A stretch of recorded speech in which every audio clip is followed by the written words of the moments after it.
Paz do Senhor Jesus, seja bem-vindo mais uma vez ao meu canal Ricardo Santos. Estamos aí em uma série de estudos acerca dos primeiros capítulos do livro de Gênesis, especificamente os capítulos de 1 ao 3, que tratam da criação dos seres humanos, da humanidade, pecado, queda e redenção. No vídeo anterior, eu falei de duas fontes que foram responsáveis para a construção dos primeiros capítulos do livro de Gênesis, capítulo 1, a partir do versículo 1 ao capítulo 2, versículo 4, parte A, e capítulo 2, versículo 4, parte B, ao capítulo 3, versículo 24. Essas fontes eram a fonte J e a fonte P.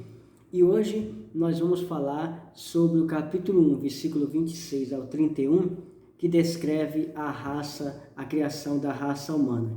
É interessante que dentro da narrativa de criação, não apenas da humanidade, mas dos seres vivos e de tudo aquilo que é descrito nos primeiros capítulos, existe um processo que o autor ele vai construir os primeiros capítulos de Gênesis. Este processo ele segue uma ordem bem elaborada na sua construção literária e na sua construção teológica. Então, qual é esse processo, Ricardo, que ele segue? O primeiro é o anúncio. Se você observar nos primeiros capítulos do livro de Gênesis, sempre há um anúncio. E esse anúncio, ele vem através da expressão ou da frase "e Deus disse".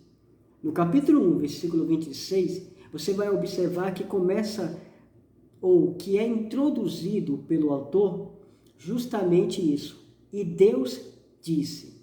É o anúncio, em que ele faz questão de colocar Deus como protagonista, como o autor supremo da criação.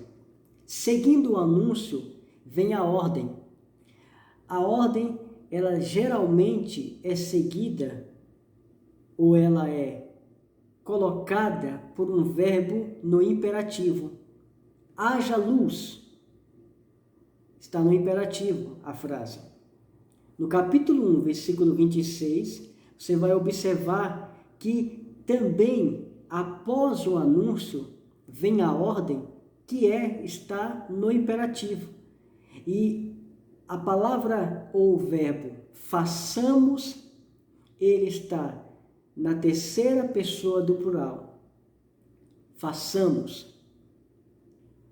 E mostra que dentro dessa ordem há um conjunto, há uma participação, segundo a interpretação dos pais da igreja,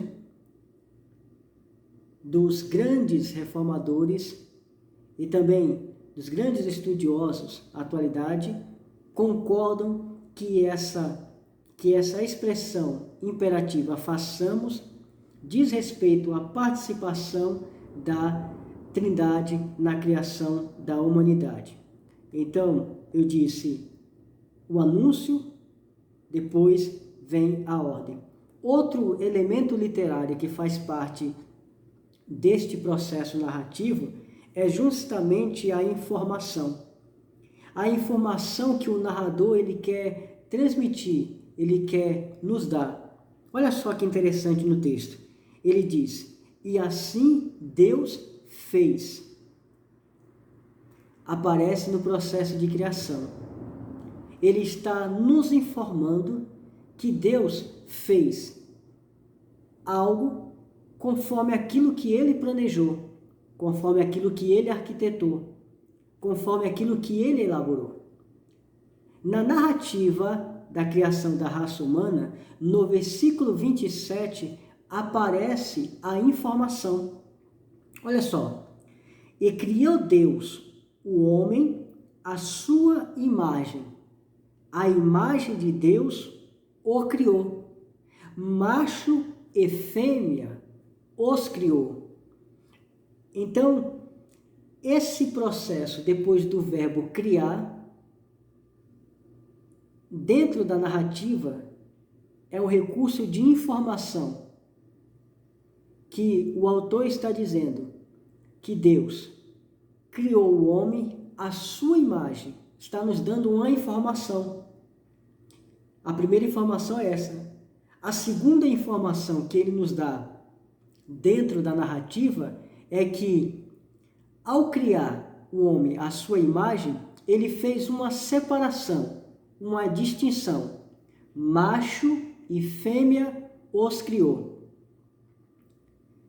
Então, acompanhe comigo, para você não se perder. Primeiro vem o anúncio, depois a ordem, em terceiro, a informação. Em quarto, vem a nomeação. O narrador, depois da informação, ele descreve Deus chamando, Deus dando nomes às criaturas. Claro que essa autonomia é delegada depois a Adão. Adão, o ser humano, após ser criado, ele vai agora ter a autoridade dada por Deus de nomear as criaturas que Deus criou. Mas no processo criativo da raça humana, quem chama, quem nomeia, quem dá o nome é Deus. Para o autor de Gênesis, para o autor que está descrevendo o capítulo 1, versículo 26 ao 31.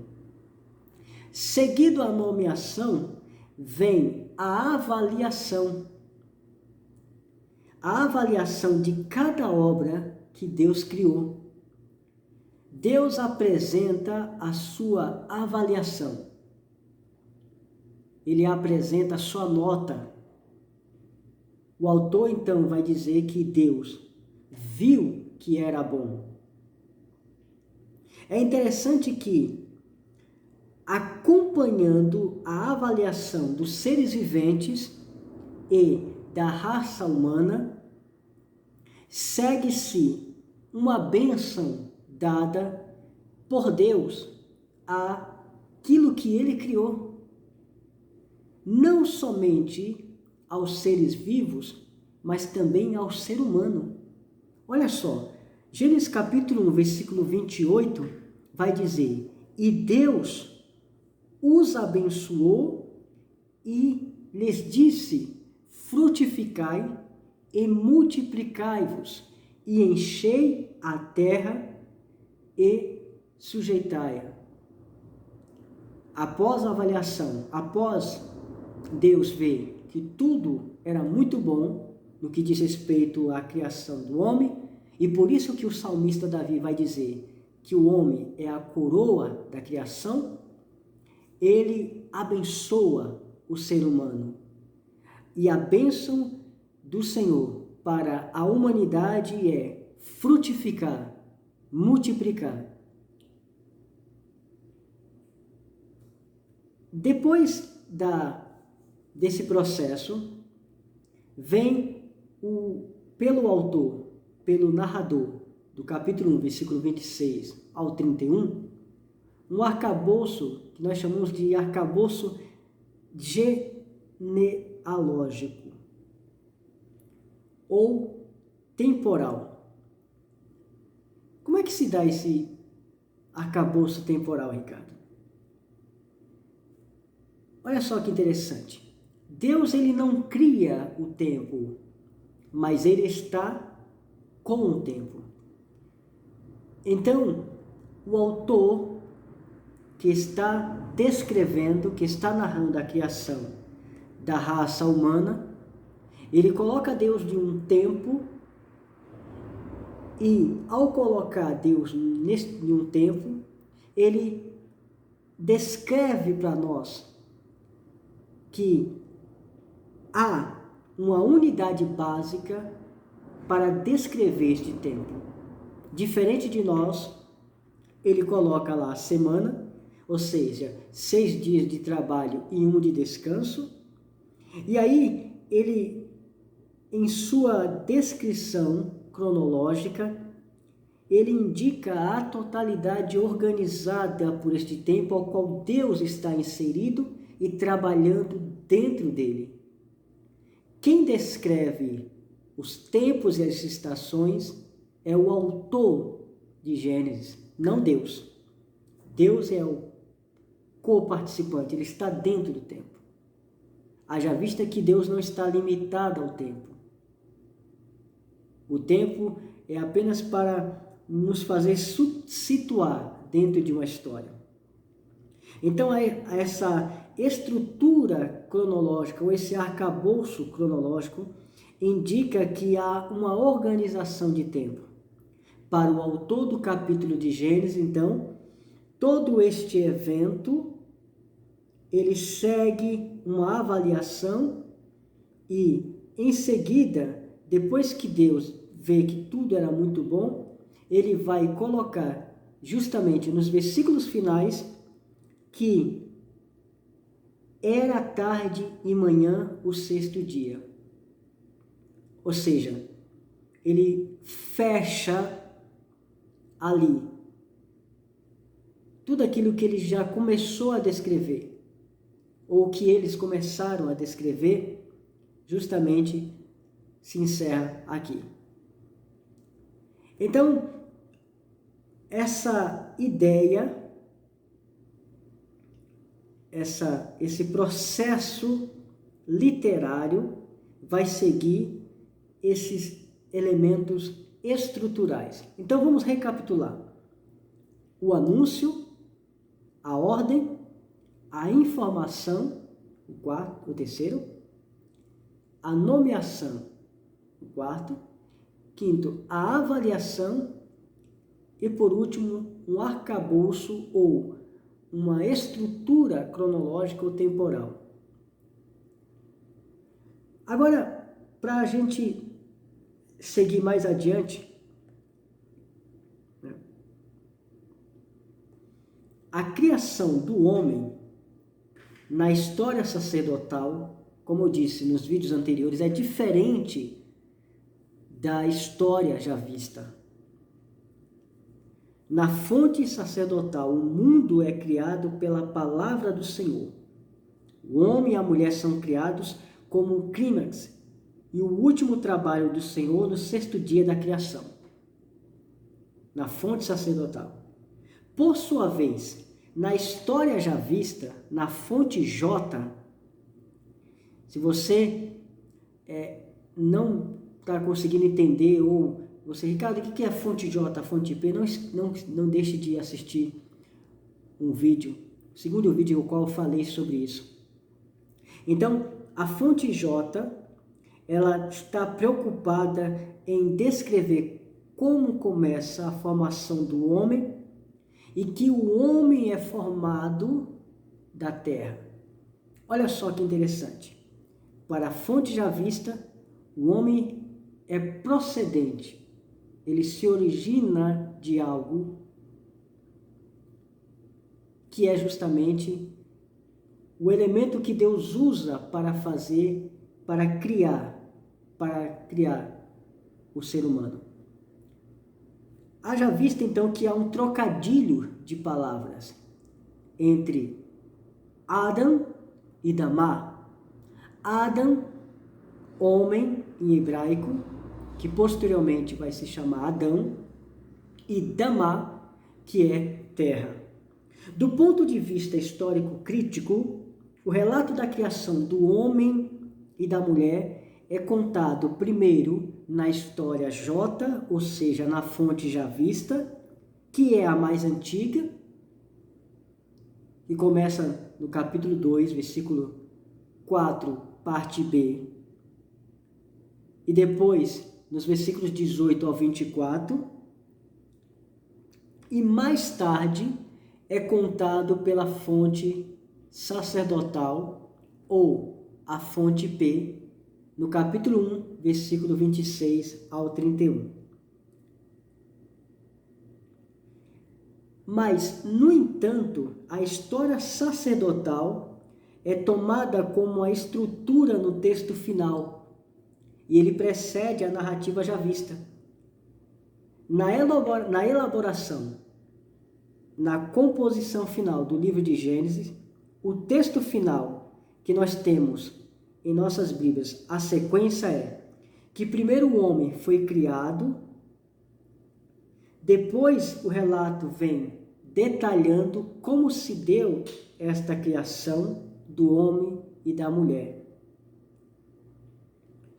Então, para que você possa entender melhor, na história sacerdotal, ou a história sacerdotal na fonte P, a descrição do homem, da criação do homem, ela começa no capítulo 1, versículo 7, parte A, e criou Deus o homem, Ha-Adam, ou o Adão, a sua imagem. E aí no versículo 27b, ele diz, a imagem de Deus o criou. Essa é a diferença. E esse está no relato P, na fonte P, no escrito sacerdotal. Na história já vista, ele está preocupado em descrever a origem do homem, de onde o homem vem.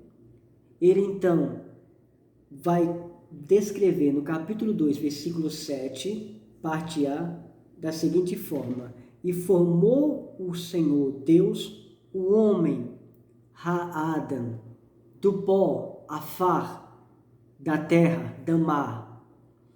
No versículo 7 do capítulo 2, a parte B, ele vai continuar.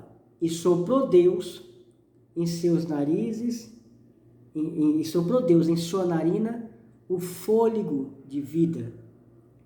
E conclui dizendo, e o homem foi feito alma vivente. Você observou que há uma diferença entre a fonte P e a fonte já vista?